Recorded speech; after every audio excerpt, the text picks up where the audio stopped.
In a landmark decision earlier this week, the Supreme Court issued an interim order allowing women to take the National Defense Academy exam. It is a welcome move to allow more women in the armed forces. But there are some streams within the army which is still out of bounds for women. These are the Armored Corps, Infantry, Mechanized Infantry, Artillery, and Remount and Veterinary Corps. There are many corps and regiments in the Indian Army which are trained and equipped to take part in active combat.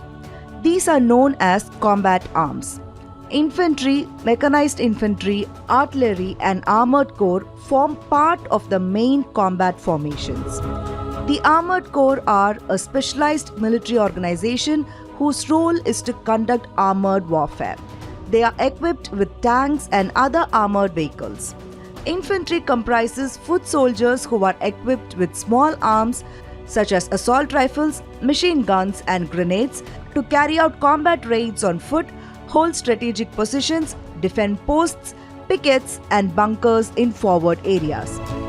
The Mechanized Infantry uses armored vehicles for movement, deployment, and attacks in areas where there is heavy small arms firing. The Remount and Veterinary Corps is an administrative and operational branch of the Indian Army. This corps is responsible for rearing, breeding, and training of all animals used in the army. Women are not allowed in any of these streams, despite some of them not having no direct exposure to forward areas.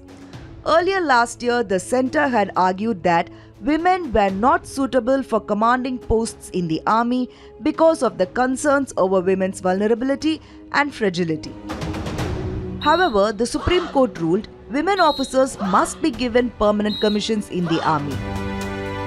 Though witnessing women in combat roles in Indian Army is still an ongoing battle, at least 16 nations permit women to serve on the front line or in combat roles.